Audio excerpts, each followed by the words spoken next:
Yemen sits at the southwestern tip of the Arabian Peninsula, where the Red Sea narrows toward the Bab el-Mandeb Strait, one of the most transited shipping channels on Earth. The country occupies roughly 528,000 square kilometers, which means it is larger than California. Most of that area is desert, highland plateau, or eroded canyon country.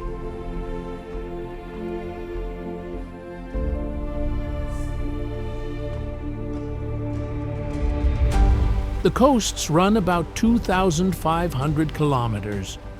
The mountains in the center exceed 3,600 meters in places. People have been living here continuously for at least 3,000 years in recorded form, and likely far longer. The ancient kingdom of Saba, the one connected to the Queen of Sheba, controlled the frankincense trade routes from here when Rome was still a city-state. Some of the mud brick buildings standing today in Shibam are 500 years old and still occupied. The dragon's blood trees of Socotra evolved in isolation for so long that botanists consider the island's flora comparable in strangeness to the Galapagos.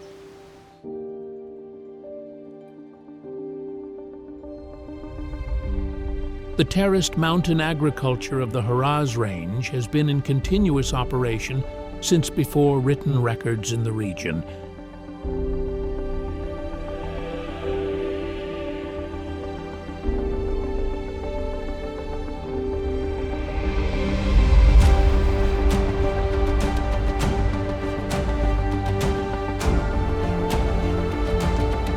This is what Era Trails does. Not itineraries, not highlight reels. We follow the geology under the stone, the ecology in the canyon walls, and the layers of occupation buried in the foundations of standing buildings. Yemen is one of the oldest continuously inhabited territories on the Arabian Peninsula, and it shows in nearly every surface. We start in the capital, a city so old that its origin mythology involves a son of Noah, and move outward through canyon systems, cliff towns, interior deserts, and finally to an archipelago sitting 240 kilometers off the coast of Somalia that belongs to Yemen by geography and to almost nowhere else by ecology. 15 stops. Let's begin.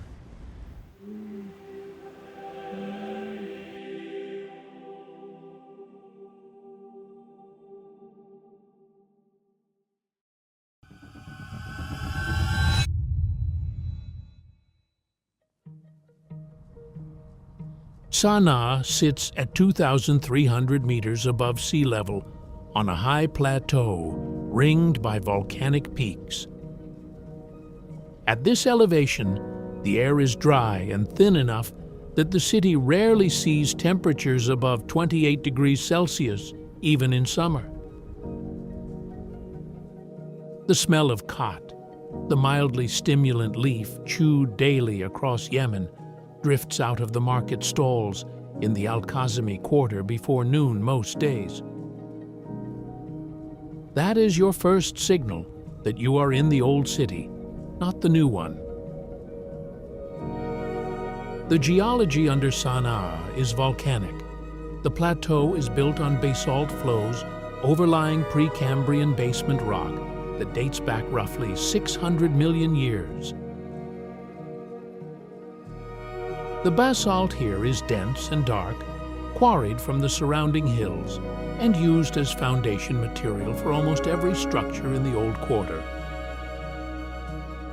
Above the basalt foundations, builders switch to brick, fired and unfired, which responds better to the region's rare but intense rainfall. The alternation between dark stone bases and lighter brick upper stories is not aesthetic preference, It is a moisture management strategy. The tower houses are the defining built form. They run 6 to 9 stories in the old quarter, with ground floors used for storage and animals, middle floors for daily life, and upper floors, the mafraj, meaning room with a view, reserved for the cot afternoon, a daily social ritual.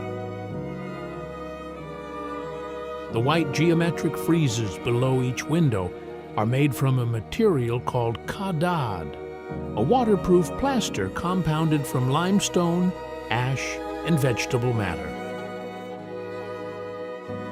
It seals the window openings against rain and gives the skyline its characteristic banded appearance: dark stone, light brick, white gypsum tracery. There are roughly 14,000 tower houses in the old quarter, about 103 mosques. The Great Mosque of Sana'a is among the oldest in the world. Islamic tradition holds it was founded in the Prophet's lifetime, before 632 CE.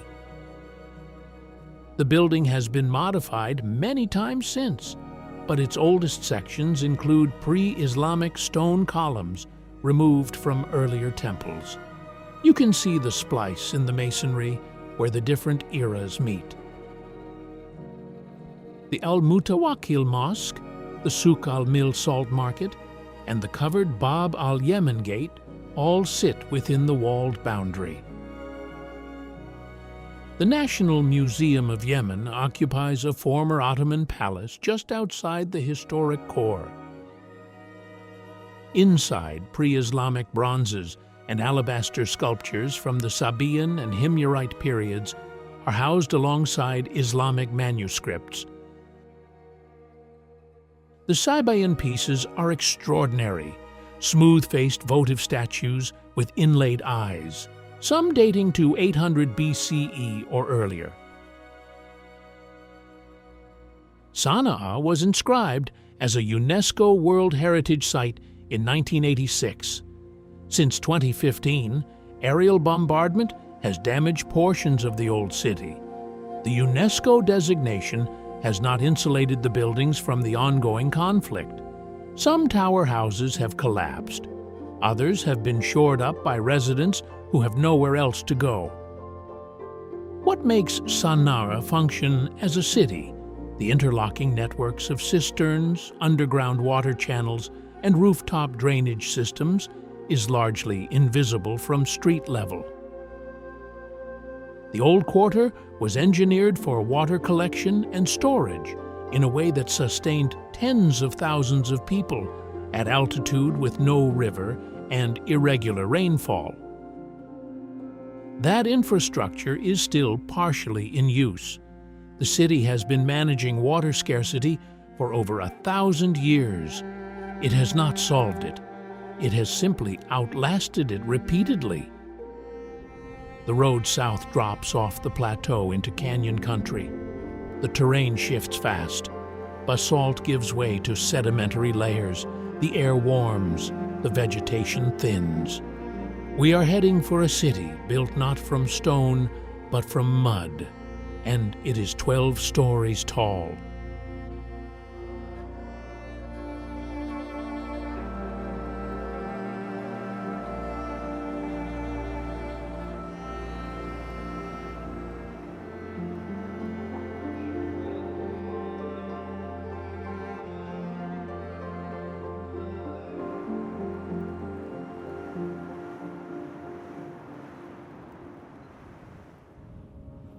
Shibam stands at the floor of Wadi Hadramaut, the longest walled valley in Yemen, roughly 160 kilometers of canyon cut through the limestone plateau of Hadramaut Governorate. The wadi floor here is flat and pale, a mix of silt and gravel deposited over centuries by seasonal floods. The smell at midday is hot dust and something faintly mineral, the calcium-rich soil drying in sun that comes straight overhead for most of the year. The buildings themselves are the reason this place exists in any travel conversation. Shibam contains approximately 500 multi-story mud brick tower houses, most of them between 5 and 11 stories tall. The tallest reach around 30 meters. They are packed tightly onto a raised outcrop above the floodplain.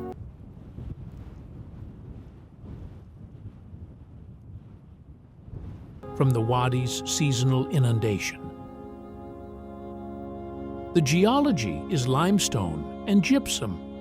The plateau above the wadi is Eocene limestone, roughly 50 million years old, eroded by the Holocene into canyon walls that drop 200 to 300 meters straight down in places.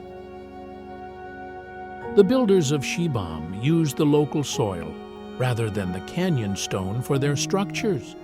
That soil, a clay alluvium, is mixed with straw, water, and sometimes camel dung to produce the unfired mud brick called laybien.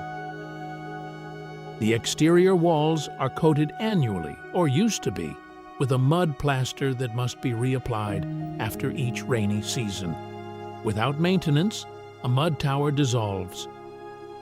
The buildings standing today are standing because families have kept them standing generation by generation.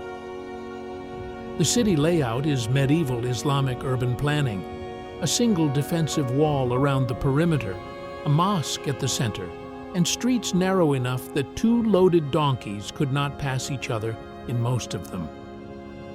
The narrowness is thermal management. The deep shade between tall buildings keeps the street temperature significantly lower than the open wadi floor. The buildings also function as thermal mass, absorbing daytime heat and releasing it slowly at night, moderating the interior temperature without mechanical cooling. Shibam was probably established in the 3rd or 4th century CE and reached its current built form between the 16th and 19th centuries. The ruling Kuwaiti Sultanate, which controlled much of Hadramaut through the 19th and early 20th centuries, used the city as a regional capital. The old Sultan's palace, now crumbling, sits near the main gate. Wealthier merchants, many of them from Hadrami diaspora communities in Southeast Asia and East Africa, funded renovations and new construction through the 18th and 19th centuries. The money that built some of these towers came from Java, from Singapore, from Zanzibar. UNESCO inscribed Shibam in 1982 under the informal name the Manhattan of the Desert, a comparison that captures the silhouette but misses the material logic. Manhattan was built to last centuries using steel and concrete. Shibam was built to be rebuilt continuously using available earth. The permanence here is not in the material, it is in the knowledge of how to maintain it. The Hadrami diaspora, emigrants and their descendants spread across East Africa, South Asia, and Southeast Asia, has maintained a cultural connection to Shibam and the wider Hadramaut region for centuries. Hadrami merchants introduced Islam to significant parts of Indonesia and Malaysia. The linguistic signature of that movement is still detectable in Malay loanwords derived from Arabic and in the naming conventions of Southeast Asian Muslim communities. Flooding remains the primary threat. A significant flood event in 2008 damaged dozens of structures. Repairs were made, but the underlying vulnerability, a medieval city built from water-soluble material in a flood-prone canyon, has not changed. From Shibam, the valley opens east toward the ancient heartland of Saba. The landscape changes character.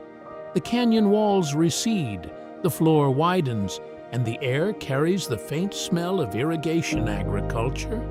We are heading toward one of the ancient world's great engineering feats, a dam that once watered an empire.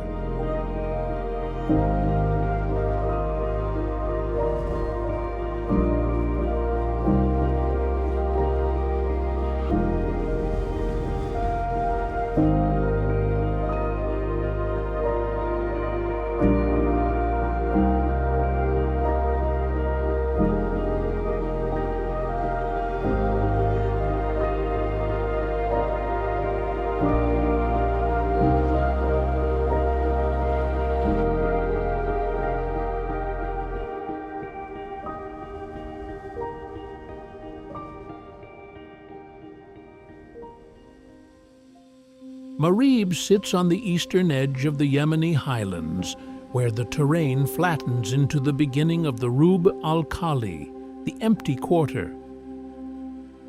The Wadi Dana drains westward off the plateau and dissipates into the desert here, which is precisely why this place mattered for roughly 1,500 years. That disappearing water could be captured, and it was. The Great Marib Dam, or rather the remains of it, sits about 6 kilometers north of the modern town. What remains is 2 stone sluice structures, the northern and southern spillways, built from massive sandstone blocks joined with bronze clamps and lime mortar.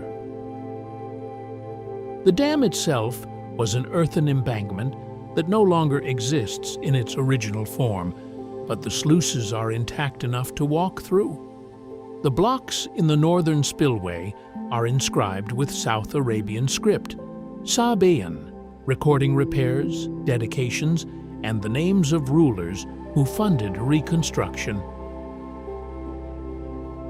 The inscriptions span roughly 800 years of documented maintenance from around 750 BCE to the dam's final catastrophic failure circa 570 CE. The geology underneath Marib is Precambrian crystalline basement overlaid with Mesozoic sandstone, the same sandstone used to build the dam sluices. The sandstone here is a warm red-orange, coarse-grained and heavy. It quarries cleanly along natural bedding plains. The Sabaean builders knew this material well enough to cut blocks exceeding several tons and transport them across flat desert terrain, using ramp systems that left no surviving trace. At its operational peak, the dam impounded the seasonal floods of Wadi Dana and released them through the sluices into an elaborate canal and field system covering roughly 9,600 hectares of irrigated agricultural land. This supported an urban population estimated at between 30,000 and 50,000 people in the ancient city of Marib, a significant number for the pre-Islamic Arabian Peninsula. The Awam Temple, known locally as Mahram Bilqis, the sanctuary of Bilqis, who is the Arabic name for the Queen of Sheba, stands about 2 kilometers south of the dam remains. 8 of its original oval enclosure columns are standing, white alabaster shafts rising about 9 meters from the desert floor. They have been standing since approximately 700 BCE. The temenos, the sacred enclosed precinct, was used continuously from the early 1st millennium BCE through the 6th century CE and received pilgrims and dedicants from across the incense trade network. Excavations in the 1950s and again in the 1990s recovered thousands of votive bronzes, alabaster figures, and inscribed tablets, most now in the National Museum of Yemen in Sana'a and in international collections. The Bahran Temple, sometimes called the Temple of the Moon God, sits about 4 kilometers north of Marib. 5 columns remain standing, also alabaster, also around 2,500 years old. The moon god Al-Makka was the principal deity of the Sabaean kingdom, not a solar cult, as later Arabian religion would become, but lunar. The agricultural cycle in Yemen's monsoon-influenced climate correlates more closely with lunar timing than solar, which may explain the preference. The dam failed in the 6th century, likely due to a combination of deferred maintenance and an exceptionally large flood event. The Quran references the flood of Marib in Surah Saba as a consequence of the people's ingratitude, and the gardens were replaced by bitter vegetation. Archaeologically, the failure was real, and its consequences were substantial. The population dispersed, many migrating north and west, and the agricultural system that had sustained Marib for over a millennium collapsed within a generation. The modern town of Marib has been one of the most contested areas in the recent Yemeni conflict. The ancient sites sit in a region that has seen active military operations within kilometers of the ruins. The temples are still standing, for now. From the desert edge we move southwest, back into the lowland heat of the Tihama coastal plain. The air thickens. The mountains disappear behind the haze. Zabid is a brick city in a flat landscape, and its decorative grammar is unlike anything else in Yemen.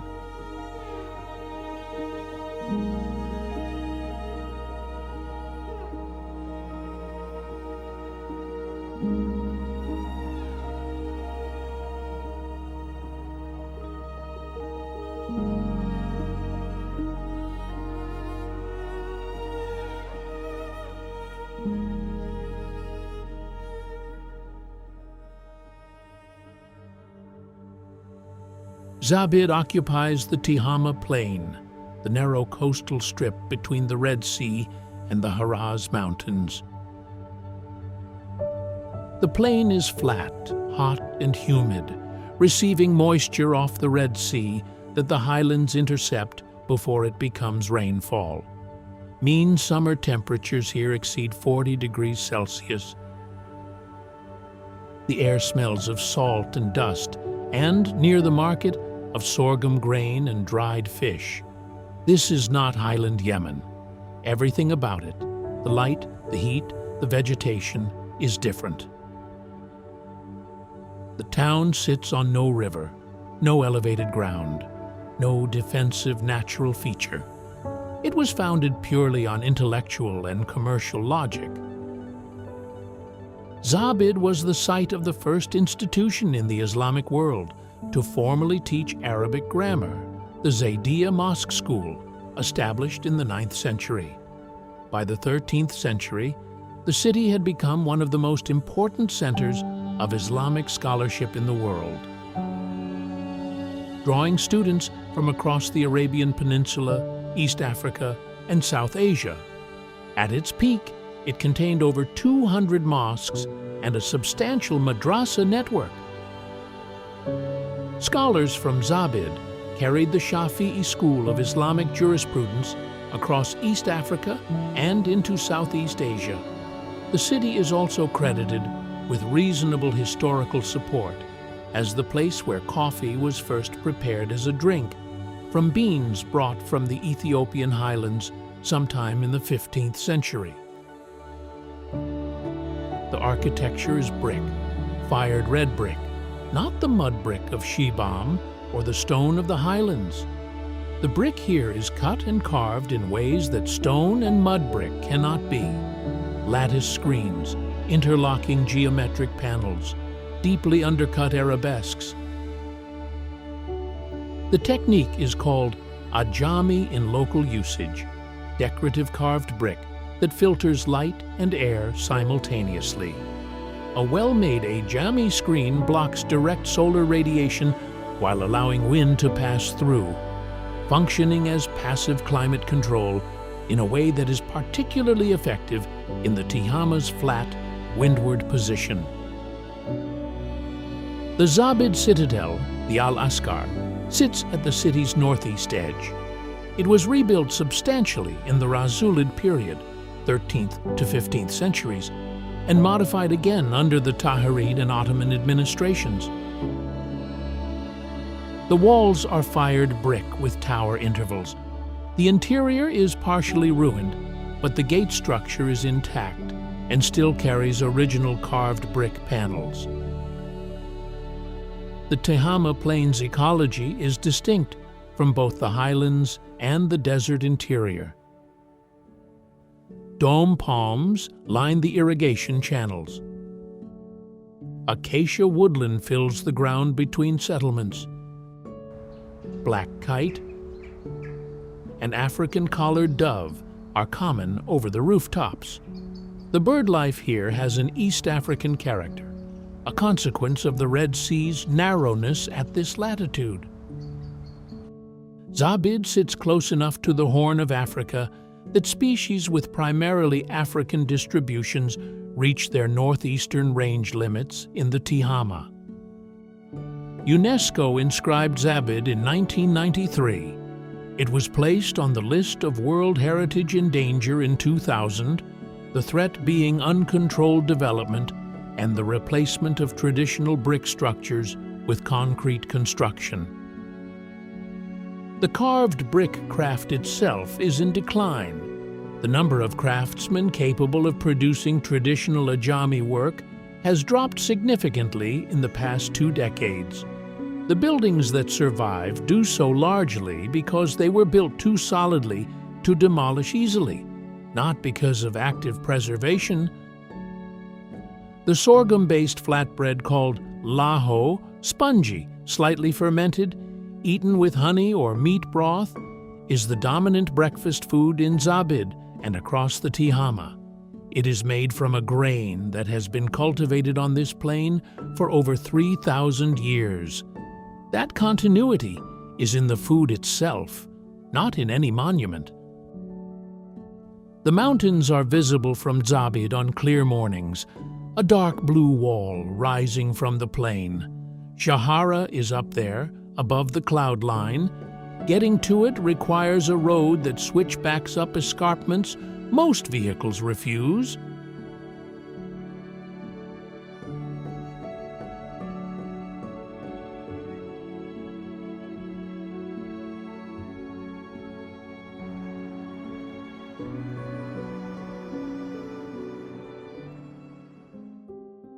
The road to Shaharah gains roughly 2,000 meters in elevation over about 25 kilometers of switchbacks cut into the Harraz Range's western escarpment. Near the top, cloud mist rolls over the ridgeline. In the early morning, you can walk in and out of cloud cover at the same altitude, depending on which face of the mountain you are standing on. The rock underfoot shifts from soil to bare limestone. Juniper scrub replaces the acacia of the lowlands. Shaharah sits at approximately 2,600 meters on a narrow ridge, its stone buildings occupying every flat surface on a peak that drops away on 3 sides into steep valleys. The fourth side, the approach, was guarded by a gate that could be closed against an advancing army. The town was never taken by the Ottoman forces, who controlled most of Yemen through the 16th and 17th centuries. The residents held it through a combination of position, altitude, and the ability to cut the approach road and wait. The famous bridge spans a narrow canyon between Shaharah proper and the adjacent peak of Shaharah al-Faish. It is a single-arch limestone span, about 20 meters long and roughly 9 meters above the canyon floor. It was built in the 17th century. The precise date is disputed, but most sources attribute its construction to the period of resistance against the Ottomans around the 1620s. The arch is dry-set limestone without mortar in the arch itself, relying entirely on the geometry of the voussoir blocks pressing against each other. It has been standing for over 400 years. The geology here is Jurassic and Cretaceous limestone, folded and uplifted by the same tectonic event that built the Red Sea Rift system, a process that began roughly 30 million years ago and is still active. The Red Sea is widening at about 16 millimeters per year, pushing the Arabian Plate northeast. The Yemeni highlands are the lifted shoulder of that spreading, uplifted basement rock and sedimentary sequences tilted toward the east. The limestone at Shaharah shows clear bedding planes dipping eastward, evidence of that tilt. The terraced agriculture around Shaharah grows sorghum, millet, and khat on slopes too steep for mechanized farming.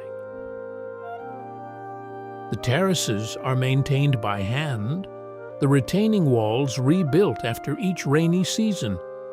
Irrigation channels called sail routes capture rainfall and direct it to terrace systems that have been in place for centuries.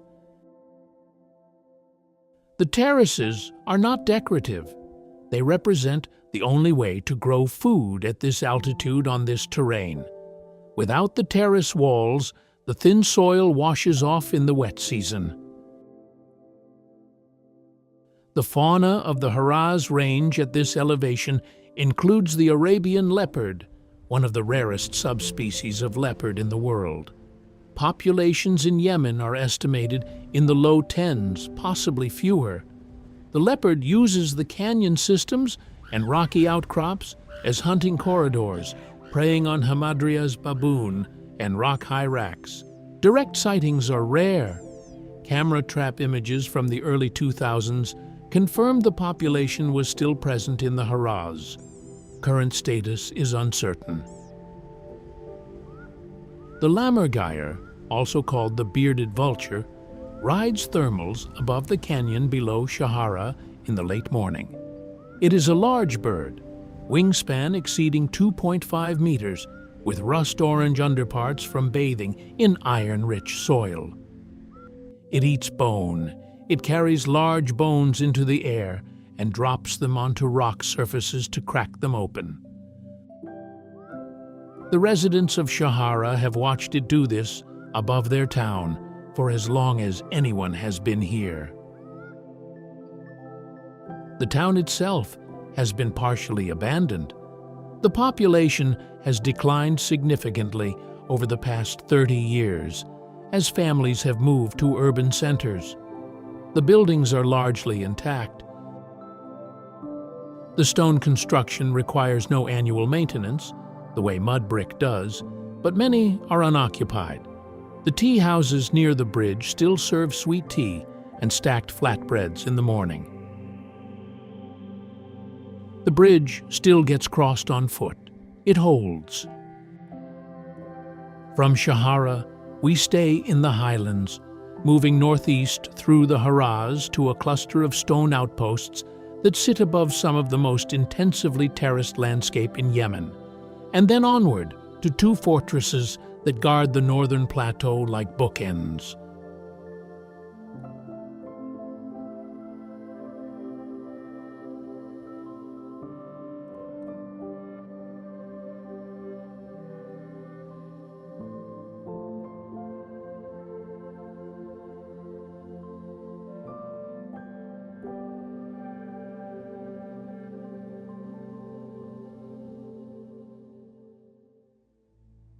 Al-Hajjarah grips the rim of a ridge at around 2,600 meters in the Harraz Mountains, its stone buildings stacked so tightly against the slope that from below the settlement and the cliff face rid as a single vertical structure. The wind here is cold enough most mornings to make breath visible. Below the ridge, terraced fields drop in green steps for several hundred meters before the valley floor disappears into haze. The Harraz Range sits on a Precambrian granite and gneiss basement, rock that is over 600 million years old. overlaid in places by tertiary basalt flows from the same volcanic episode that produced the plateau east of Sana'a. The granite here weathers into rounded boulders and coarse grooves, a sandy, decomposed granite which provides the raw material for the dry stone construction that characterizes every settlement on these ridges. The walls are built without mortar, relying on careful fitting of irregular stone. A well-built Harraz dry stone wall uses the irregularity of the material as a structural asset. The rough surfaces lock against each other under compression in ways that smooth-cut stone does not. The terracing in the Harraz is extensive enough to have measurably altered the hydrology of the range. Terraces slow surface runoff, increase soil moisture retention, and reduce erosion from the 2 annual monsoon seasons that deliver most of the region's rainfall. Studies of the terrace systems have shown they capture rainfall that would otherwise run off granite slopes within hours and make it available to crops over a period of weeks. The terraces grow coffee. Harraz coffee specifically is among the oldest cultivated coffee in the world. Coffea arabica was domesticated in Ethiopia, but its commercial cultivation history runs through Yemen, and the Harraz and Bura'a ranges are among the primary growing areas. The variety grown here, called Harrazi, is a narrow-leaved cultivar adapted to high-altitude cultivation. The beans are small and dense, and the flavor profile has a fruity acidity that comes partly from the altitude, partly from the soil chemistry. The red-billed chaff works the thermal edges above the ridge, a glossy black bird with a red bill, acrobatic in wind, nesting in cliff faces. The Arabian partridge calls from the terraced slopes before dawn. Both species use the mosaic of rock outcrops, dry stone walls, and cultivated field margins that define this landscape. The structure of human agriculture here has created habitat conditions that these birds depend on. Remove the terraces, and you alter the ecology at the same time. Al-Hajjarah itself dates its settlement to at least the early Islamic period. There are inscriptions in the mosque that reference 12th century dates, though the site's defensive advantages were almost certainly recognized long before that. The buildings are 3 to 4 stories, stone construction throughout, with wooden latticework windows on the upper floors. The lattice is cut from the wood of the sea deer tree, a drought-tolerant species common across the Arabian Peninsula, and serves both privacy and ventilation. The woodworking is done locally. The patterns are not standardized, but vary by family and by builder. The Harraz Range hosts several communities of Ismaili Muslims, a significant minority in a country predominantly Zaidi Shia and Sunni Shafi'i. The Ismaili presence in the Harraz dates to the Fatimid period, roughly the 10th through 12th centuries, when Ismaili missionaries from Cairo converted significant parts of southwestern Arabia. The community maintained its own legal and scholarly traditions separately from both the Highland Zaidi Authority and the lowland Shafi'i consensus. Architectural differences between Ismaili and Zaidi mosque designs are visible across the Harraz, such as smaller minaret proportions and different mihrab orientations, though these distinctions require familiarity to read. The road north drops from the Harraz onto the high plateau north of Sana'a. The terrain flattens, the granite disappears under sedimentary cover, and 2 fortresses appear on the horizon, occupying their ridges like teeth.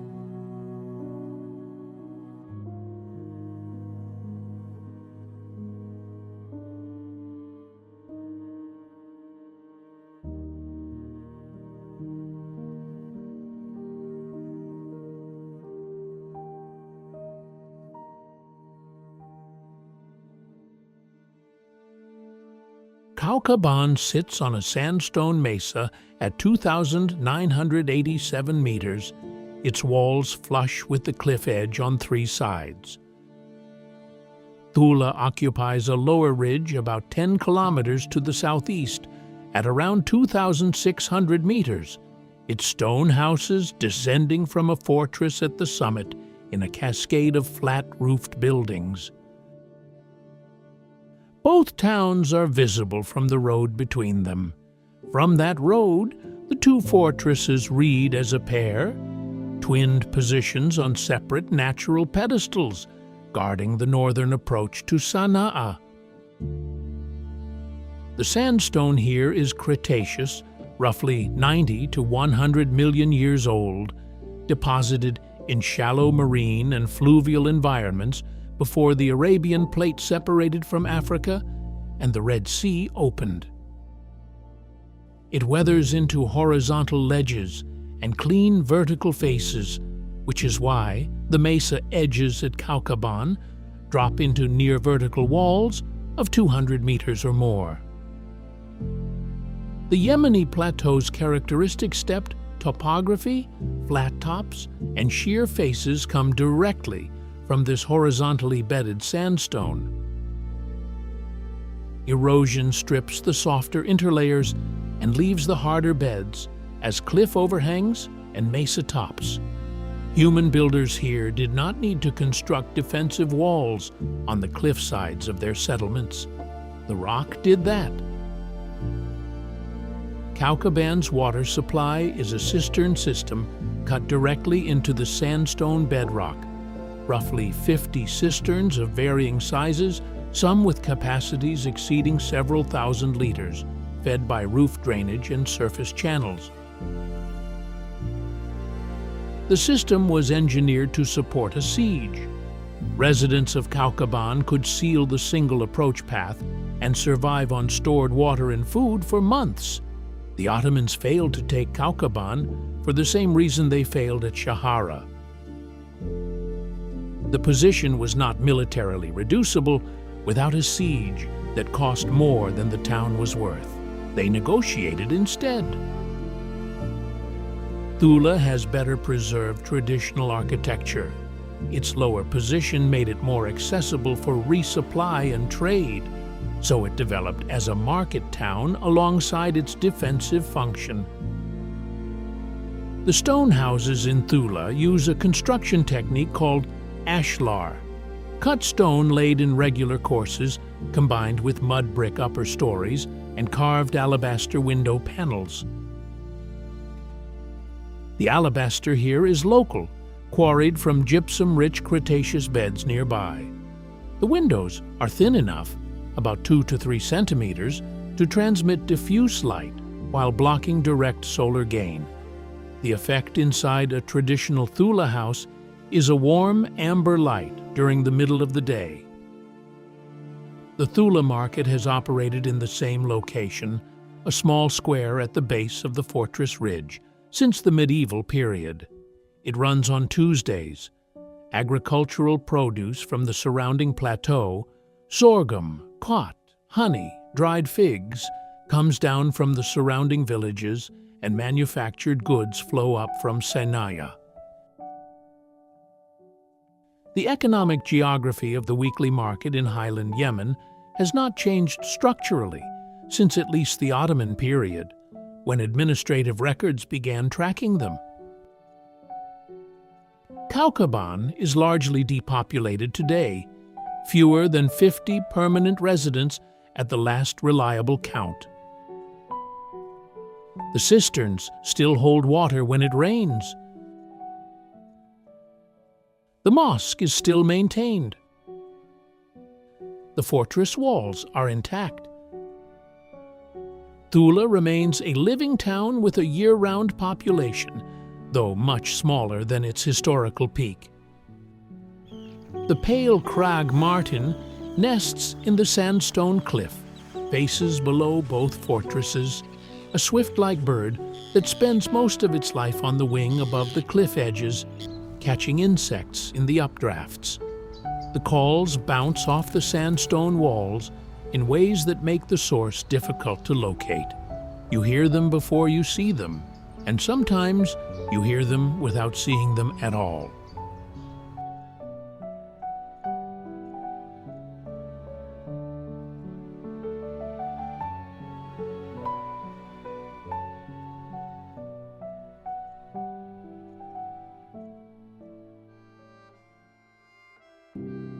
Jibla sits at the confluence of two rivers, Wadi Jafar and Wadi Yabis, in Ib Governorate, at roughly 1,800 meters on the western slope of the Central Highlands. Water runs year-round here, which is unusual in Yemen. The town is dark, literally, because it is built from basalt, a black volcanic rock that absorbs rather than reflects the morning light. The sound you wake to in Jibla is water moving over stone in the wadi below. The basalt here is Miocene, roughly 10 to 20 million years old, extruded from fissure vents as the Red Sea rift system began pulling Arabia away from Africa. These flows covered much of the Central Highlands and cooled into the dense, fine-grained rock used to construct almost every building in the old town. Basalt is harder to cut than limestone and does not shape as easily as sandstone, so Jibla's architecture tends toward rough-hewn block construction rather than the carved ornament of Sanaya or Zabid. The blackness of the stone, combined with the valley position and the riparian vegetation, euphorbia, wild fig, and stands of doom palm along the watercourses, gives the old town an unusual density of shadow and green. Jibla was the capital of the Sulayhid dynasty in the 11th and 12th centuries CE. The Sulayhids were the only dynasty in pre-modern Arabian history to be ruled, effectively, by a woman, Arwa al-Sulayhi, also called Sayyida Hurra, the free noble lady. She governed from Jibla for over 50 years, from approximately 1086 until her death in 1138. She managed tax policy, diplomatic correspondence with the Fatimid Caliphate in Cairo, and the extension of Ismaili Dawa missions into India and East Africa from this valley town. The administrative apparatus of a significant medieval state ran from a set of basalt buildings in a river confluence at the edge of the Arabian Highlands. The Queen Arwa Mosque, built during her reign, is the centerpiece of the old town. It is a hypo-style mosque, a flat-roofed prayer hall, supported by columns, with a courtyard and ablution fountain. The columns are repurposed from earlier structures. Some appear to be pre-Islamic, possibly Himyarite. The mosque's mihrab is carved from alabaster, smooth-faced and finely fitted. Arwa al-Sulayhi is buried in the mosque, one of the very few rulers in Islamic history to be interred inside a mosque rather than in a separate mausoleum. The tomb is still visited and maintained. The surrounding hillsides are under intensive cultivation, cot, coffee, sorghum, and vegetable terraces that take advantage of the reliable water supply. Ib Governorate has historically been the most agriculturally productive region in Yemen, receiving more reliable rainfall than the plateau and the highlands combined. The combination of volcanic soil chemistry, altitude, and moisture produces coffee of a quality that has historically competed with Harraz for premium market position. The hamerkop, an African wading bird, reaches its northeastern range limit in Yemen's perennial streams. It builds a massive domed nest from sticks and mud, sometimes exceeding a meter in diameter, in riverside trees. Nests near Jibla have been documented along Wadi Jafar. The African darter also uses the deeper pools below the confluence, a cormorant-like bird that swims underwater to spearfish with its pointed bill. The legacy of Arwa al-Sulaihi in Jibla is not a monument exactly.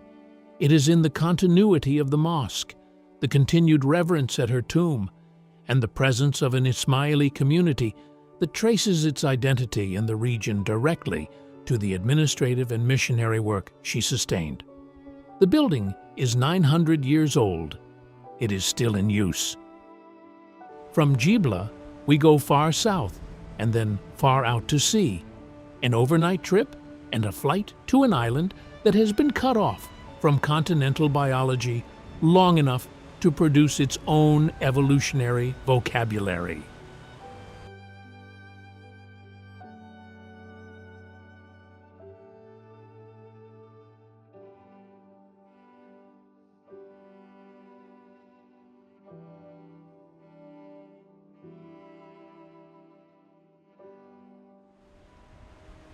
The flight from Aden or Sana'a to Socotra takes about an hour.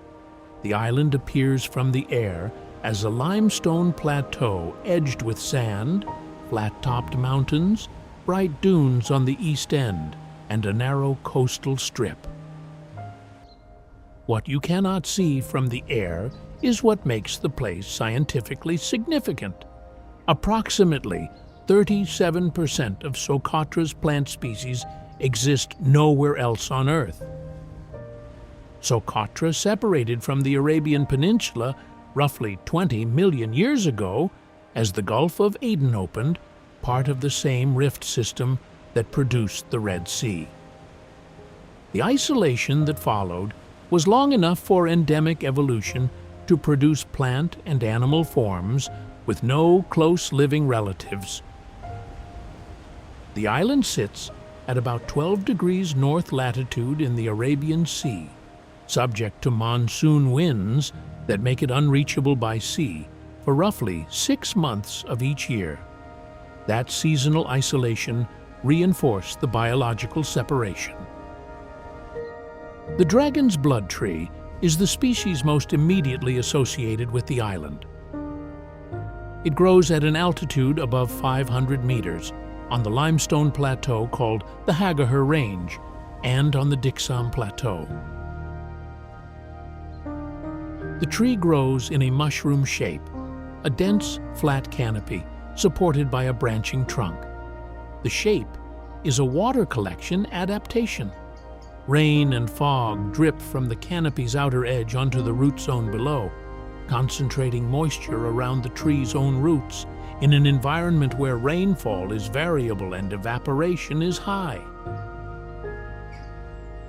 The red sap, the dragon's blood, is a resin used historically as a varnish, medicine, and dye.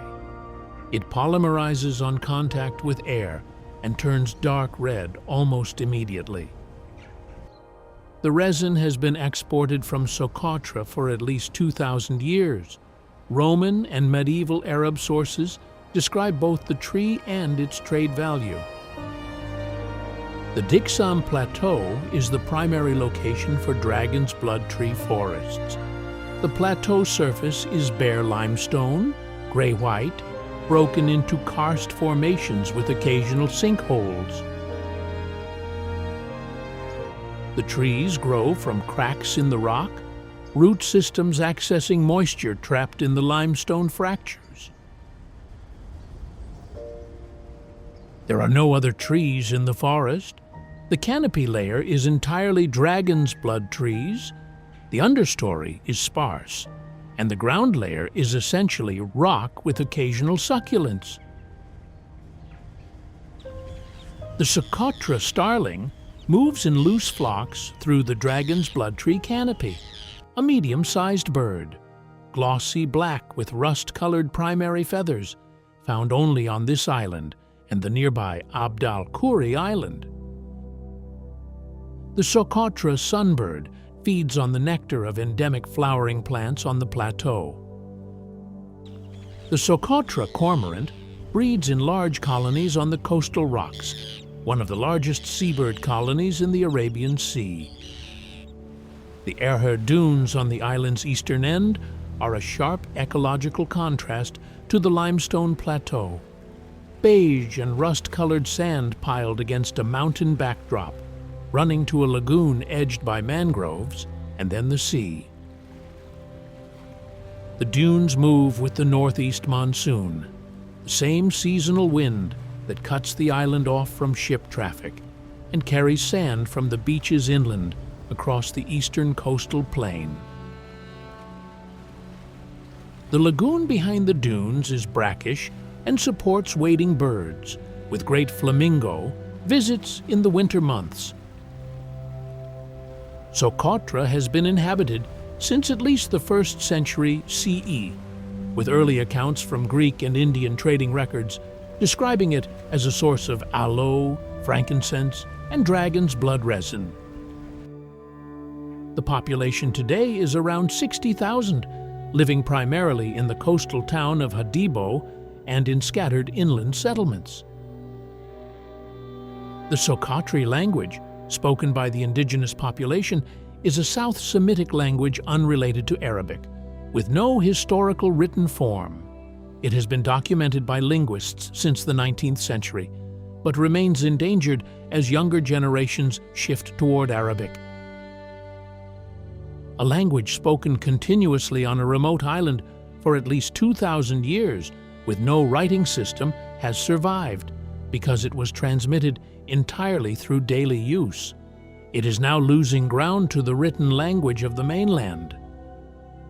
From Socotra, we return to the mainland and head north along the coast of the Gulf of Aden to a mountain that carries a primordial forest no one outside the region seems to know exists.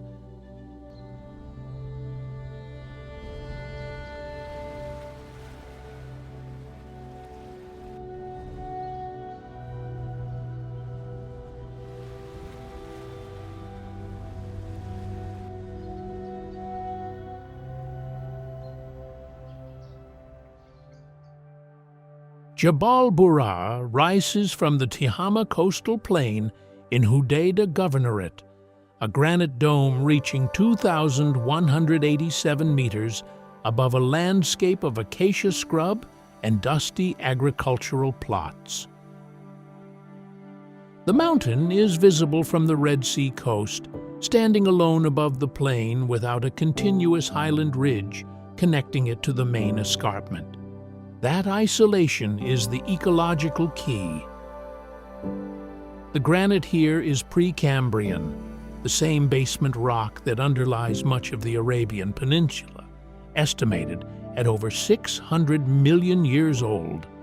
The dome is a plutonic intrusion, cooled slowly at depth and subsequently exposed by erosion. Granite weathers differently from the limestone and sandstone of the plateau. It rounds rather than fractures, producing smooth boulder fields and domed ridges rather than the sharp karst topography of the limestone highlands. The soil derived from weathered granite is coarse, mineral-rich and well-drained, conditions that, in a sufficient moisture zone, produce dense forest. The moisture on Jabal Bura'a comes from the Red Sea. Northeast trade winds push marine air inland, and the mountain intercepts that moisture at altitude. The upper slopes receive enough fog and orographic rainfall to support a subtropical montane forest that has no equivalent elsewhere on the Arabian Peninsula. The canopy includes wild olive, the Candelabra euphorbia, a cactus-shaped tree that is not actually a cactus, Dracæna cerulata, a relation of the dragon's blood tree, and ficus species. The interior of the forest is dense enough to significantly reduce ground temperature relative to the plain below. The African civet has been documented in the Bura'a forest. Its presence here at the northeastern edge of its African range reflects the Red Sea corridor that historically allowed fauna exchange between East Africa and the Arabian Peninsula before sea level changes and human modification closed the land connections. The olive baboon also occurs here, distinct from the Hamadryas baboon of the drier highlands. The banded marten, an African swallow, nests on the lower slopes. The fauna of Jabal Bura'a reads like a fragment of East African forest that was stranded on the wrong side of the Red Sea and survived. The coffee grown on Jabal Bura'a's slopes is among the most prized in Yemen, with high altitude, volcanic adjacent soil, and consistent moisture from the marine air. It is harvested by hand and dried on raised beds in the sun, the same post-processing technique used here for at least 500 years. Small-scale farmers on the mountain's terraced lower slopes grow kishir alongside the coffee cherry, kishir being a drink made from the dried coffee husk rather than the bean itself, spiced with ginger, which is the traditional daily coffee-adjacent drink of Yemen's coastal communities. The national park designation protects the upper forest zone, but encroachment from agricultural terracing and fuel wood cutting continues on the middle slopes. The forest has no clear boundary markers on the ground, and enforcement capacity is minimal. The trees at the forest edge are noticeably older and larger than those inside the active cutting zone, a visible record of where the forest's limit was 30 years ago versus where it is now. The coast of the Red Sea is an hour's drive west. In the other direction, inland, the terrain rises toward the main highland escarpment. Jabal Bura'a sits between those two worlds, part of neither, and stranger than both. From the coast, we continue east along the edge of the Gulf of Aden to a protected area where the mountains trap seasonal cloud and produce a forest from fog alone.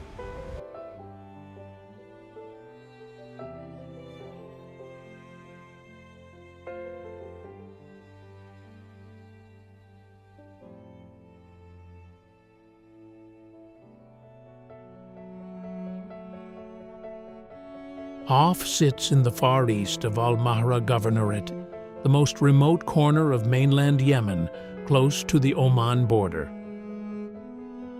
The Dhofar Mountains across the border in Oman are better known, but the ecology is continuous. The monsoon that produces Oman's famous Kharif fog season extends westward into Hawf with the same mechanism.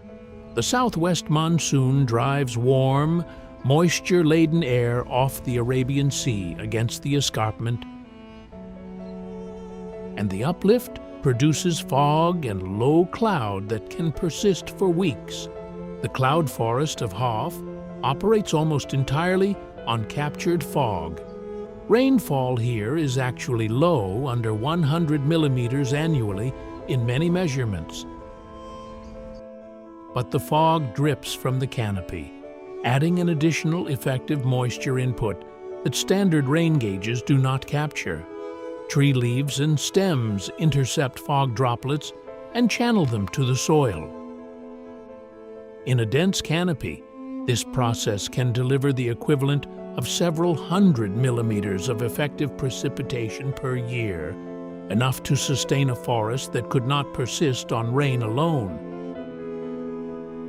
The dominant tree species in the Hawf cloud forest include Dracæna cerulata, Boswellia sacra, the frankincense tree, source of the resin that funded Arabian trade networks for 3,000 years, Commiphora species producing myrrh, and wild fig.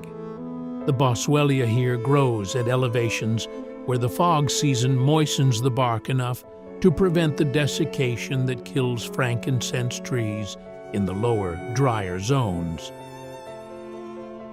The resin is harvested by making deliberate incisions in the trunk, called tapping, and collecting the hardened exudate.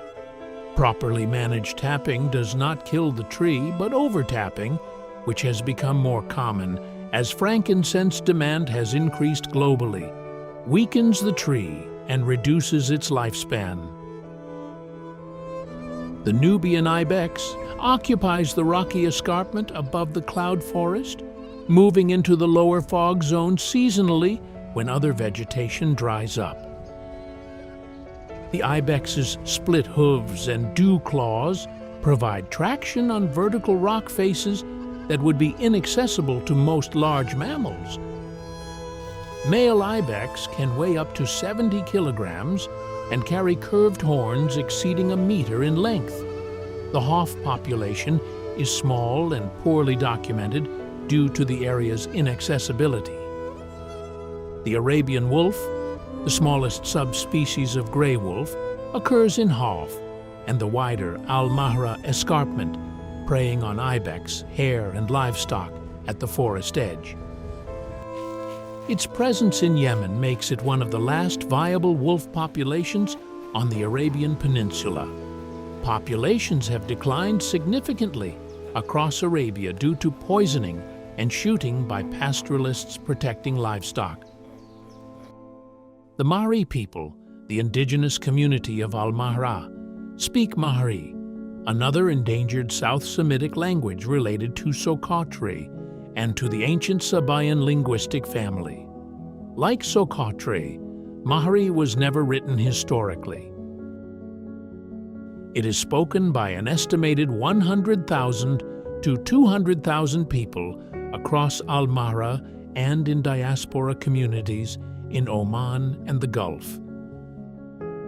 The linguistic geography of southeastern Yemen, Socotra on the islands, Mahri on the eastern mainland, represents the surviving fragments of a South Arabian language family that was once spread across a much wider territory. The Hawf protected area was designated in 2009. No infrastructure has been built inside it. There are no visitor facilities. Access is by four-wheel drive on tracks that become impassable during the monsoon. The forest exists in the condition it is in, partly because no one has yet found a reason to change it. From the Arabian Sea fog, we turn inland and north, back toward the canyon systems of the interior, where the canyon walls rise to heights that make the cliff towns of the highlands look modest.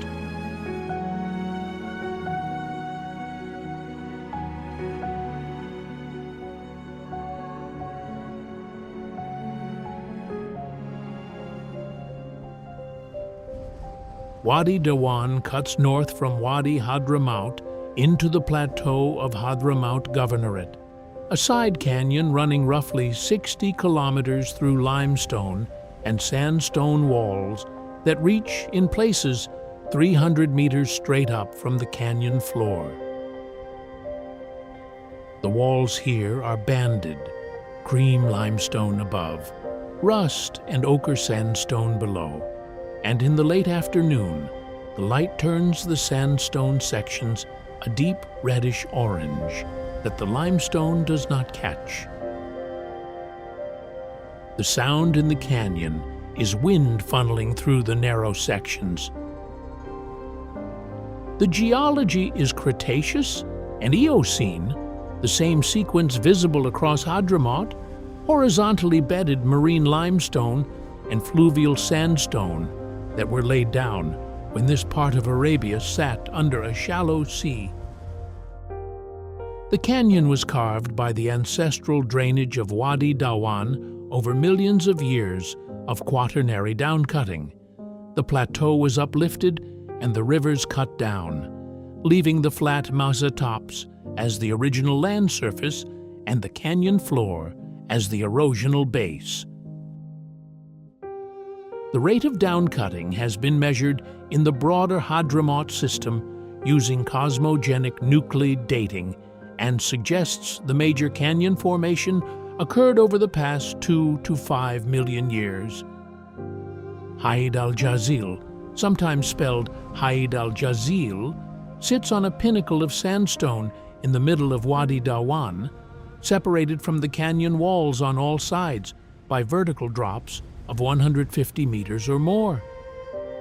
It is not a mesa.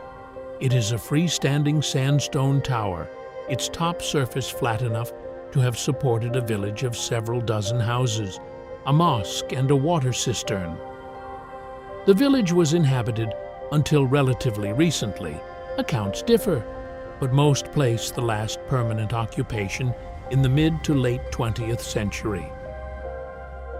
The residents accessed it by a narrow staircase cut into the rock on the side facing the canyon floor. The village on Haid al-Jazil was built there for the same reason as Kaukaban and Shaharah. The position was unassailable. The canyon floor floods seasonally. The walls drop away on all sides. Whatever was stored on top was safe.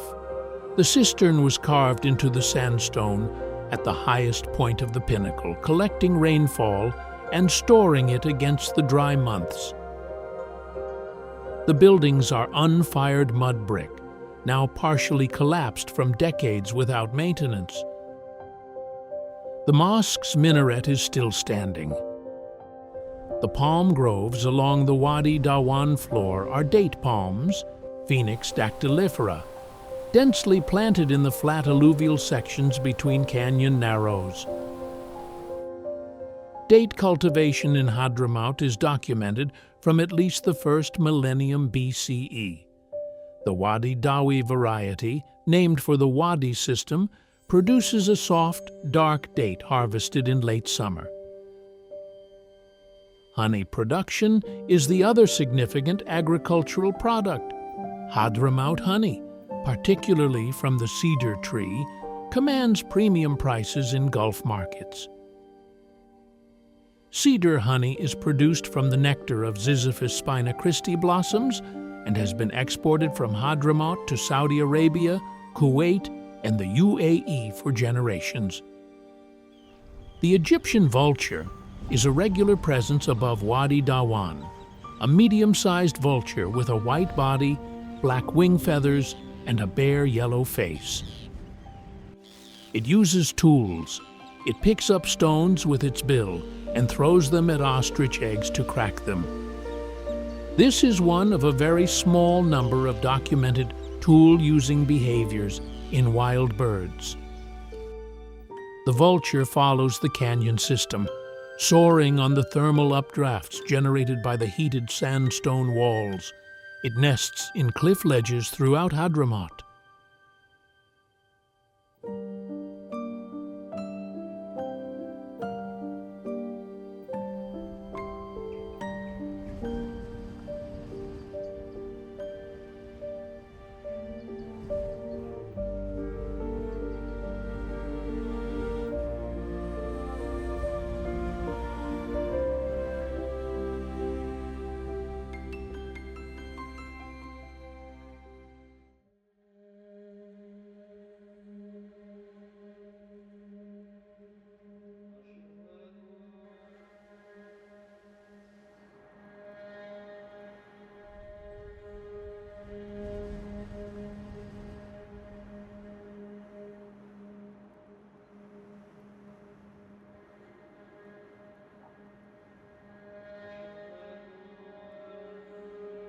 "12 places.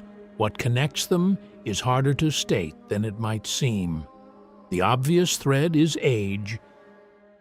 The Great Marab Dam sluices inscribed over 800 years of repair records. The Dragon's Blood trees on the Diksam Plateau, taking 100 years to reach a height a child could touch.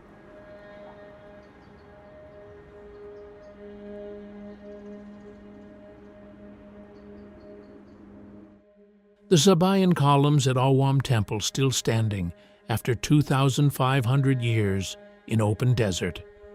But age is just duration. It does not explain why any of this persisted. What persisted in Yemen is mostly things that required continuous human maintenance to survive and human ingenuity to build in the first place.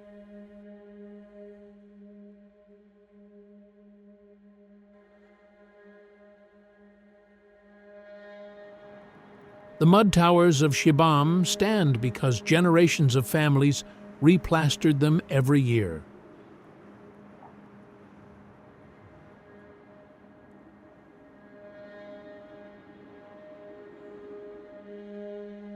The terraces of the Harraz hold soil because someone rebuilt the retaining walls after each rainy season. The cisterns of Kaukaban still collect rainwater because someone kept them clean.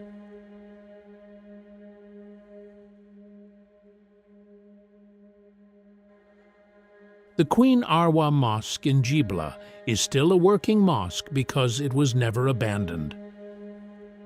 The Socotra language survived 2,000 years without a writing system because people kept speaking it to their children. Maintenance and survival are the same thing. And then there is Wadi Dawan, where that logic reaches its most concentrated form. A village built on a freestanding sandstone pinnacle, surrounded on all sides by a 300-meter canyon drop, sustained by a single rock-cut staircase and a cistern carved into the summit. Haid al-Jazal was not built despite its position. It was built because of it. The verticality was the point. Every civilization this journey passed through made the same calculation. Find the feature the landscape offers and build your survival inside it. What is at risk in Yemen now is not primarily the ancient monuments, though the old city of Sania has been damaged, and the Awam temple sits within an active conflict zone. What is at risk is the knowledge system, the craft of Qadad plasterwork, the cistern engineering tradition, the terracing practice, the coffee cultivation techniques, the Socotra oral literature. These are the operational intelligence behind everything this journey passed through. The buildings are the output. The knowledge is the process. You can photograph the output. You cannot photograph the process. Yemen is the oldest continuously inhabited territory on the southwestern Arabian Peninsula, carrying a human presence measured not in centuries, but in millennia. What it contains, the architecture, the ecology, the languages, the agricultural systems, is not picturesque. It is operational. It is still running. Some of it barely. If this is the kind of place Era Trails takes you, through the geological logic of a mud tower, the evolutionary biography of a tree, the administrative reach of an 11th century queen governing from a basalt canyon, then subscribe. Every episode we build is an archive, not a checklist. The library grows. Next, we are going to the Netherlands, a country that has been engineering its own geography for over 1,000 years. About 1/3 of the country sits below sea level. The system of dikes, polders, pumping stations, and waterboards that keeps it habitable is one of the largest ongoing hydraulic infrastructure projects in human history. The oldest surviving polder was drained in the 17th century. It is still drained today by the same boundary system. We will walk it. See you there.